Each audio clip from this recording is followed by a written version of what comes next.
ಬಗೆದಷ್ಟು ಹೊರಬರ್ತಾ ಇದೆ ಮುಡಾ ಇಲಾಖೆಯಲ್ಲಿನ ಭ್ರಷ್ಟಾಚಾರ ಹಗರಣದ ಬಗ್ಗೆ ಲೋಕಾಯುಕ್ತ ಇಡಿ ಅಧಿಕಾರಿಗಳು ತನಿಖೆಯನ್ನು ಒಂದು ಕಡೆ ಮಾಡ್ತಾ ಇದ್ದಾರೆ. ಮುಡಾದ ಮಾಜಿ ಆಯುಕ್ತರು ಮಾಜಿ ಕಮಿಷನರ್ ಇದ್ರಲ್ಲ ಇವ್ರ ಕಡೆಯಿಂದನೇ ಕಳ್ಳಾಟ ನಡೆದಿದೆ ಇಲ್ಲಿ ಅಂತ ಅಕ್ರಮಗಳನ್ನು ಮುಚ್ಚಿ ಹಾಕುವ ದೃಷ್ಟಿಯಿಂದ ಸೆಟಲ್ಮೆಂಟ್ ರೂಪದಲ್ಲಿ ಸೈಟ್ ಹಂಚಿಕೆ ನಡೆದಿದೆಯಾ ಇಲ್ಲಿ. ಜಿಪಿಎ ಹೆಸರಲ್ಲಿ ಮುಡಾ ಸೈಟ್ಗಳನ್ನು ಪಡ್ಕೊಂಡು ವಂಚನೆ ಮಾಡೋದು ಕೂಡ ಇದೀಗ ಬಯಲಿಗೆ ಬರ್ತಾ ಇದೆ. ನೋಡಿ, ಮುಡಾದಲ್ಲಿ ಭ್ರಷ್ಟಾಚಾರ ಆಗಿರೋದು ಹೇಗೆ ಅಂದರೆ ಜಿಪಿಎ ಹೆಸರಲ್ಲಿ ಮುಡಾದ ಸೈಟ್ಗಳನ್ನು ಪಡ್ಕೊಳ್ಳೋದು, ವಂಚನೆ ಮಾಡೋದು ಅಂತ. ಮುಡಾಗೆ ಯಾಮಾರಿಸಿ 25ಕ್ಕಿಂತ ಹೆಚ್ಚಿನ ಸೈಟ್ಗಳನ್ನು ಬಿಲ್ಡರ್ ಒಬ್ಬ ಪಡ್ಕೊಂಡಿದ್ದಾನೆ ಅಂತ. ಬಿಲ್ಡರ್ ಮಂಜುನಾಥ್ ಎನ್ನುವವನು 25ಕ್ಕಿಂತ ಹೆಚ್ಚಿನ ಸೈಟ್ಗಳನ್ನು ಜಿಪಿಎ ಹೆಸರಲ್ಲಿ ಪಡ್ಕೊಂಡಿದ್ದಾನೆ ಅಂದರೆ ಬೇರೆ ಜನಕ್ಕೆ ಸುಮ್ಮನೆ ಅರ್ಜಿ ಹಾಕೊಳ್ಳೋದು ಬಡವರು 10 ವರ್ಷ 15 ವರ್ಷ ಕಾಯೋದು, ನಮಗೊಂದು ಸೈಟ್ ಆಗುತ್ತೆ, ನಮಗೊಂದು ಸೂರಾಗುತ್ತೆ ಅಂತ ಕಾಯ್ತಾ ಕೂತಿರೋದು. ಇಲ್ಲಿ ಒಬ್ಬೊಬ್ಬರೇ 25 ಸೈಟು ಲೂಟಿ ಮಾಡೋದು. ಯಾರದ್ದೋ ಭೂಮಿಗೆ ನಾನೇ ಒಡೆಯ ಅಂತ ಜಿಪಿಎ ಪಡ್ಕೊಂಡು ವಂಚನೆ ಮಾಡಿರ್ತಕ್ಕಂಥ ಕೇಸಿದು. ತಮ್ಮ ಹೆಸರಲ್ಲಿ ಭೂಮಿ ಇಲ್ಲದೇ ಇದ್ದರೂ 25 ಸೈಟ್ಗಳನ್ನು ಈ ವ್ಯಕ್ತಿ ಪಡ್ಕೊಂಡಿದ್ದಾನೆ. ಇಲ್ಲಿ ಮುಡಾದ ಮಾಜಿ ಆಯುಕ್ತರಾದ ದಿನೇಶ್ ಹಾಗೂ ನಟೇಶ್ರೇ ಕಳ್ಳಾಟ ಆಡಿದ್ದಾರೆ ಅಂತ ಆರೋಪ ಕೇಳಿ ಬಂದಿದೆ. ಸೆಟಲ್ಮೆಂಟ್ ಡೀಡ್ ಹೆಸರಲ್ಲಿ ಶಿವಣ್ಣ ಎಂಬುವರಿಂದ ಹಣ ಪಡ್ಕೊಂಡಂಥ ಆರೋಪ ಕೂಡ ಕೇಳಿ ಬಂದಿದೆ. ಸಚಿವ ಮಹದೇವಪ್ಪ ಅಣ್ಣನ ಮಗ ನವೀನ್ ಬೋಸ್ಗೆ ಸೈಟ್ ನೀಡಿರೋದು ಮಂಜುನಾಥ್ ಅಂತ ಮಾಹಿತಿ ಬರ್ತಾ ಇದೆ.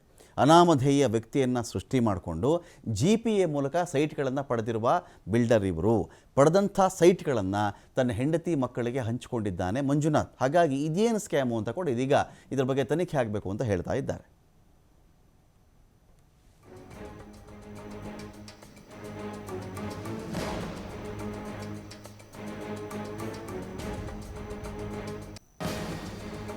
ಮುಡಾದಲ್ಲೂ ಕೂಡ ಒಬ್ಬೊಬ್ಬರೇ 25 ಸೈಟ್ ಪಡ್ಕೊಂಡ್ಬಿಟ್ರೆ ಗತಿ ಏನು ಅಂತ. ಬೇರೆಯವರು ಅರ್ಜಿ ಹಾಕಿರೋರ ಗತಿ ಏನಾಗಬೇಕು?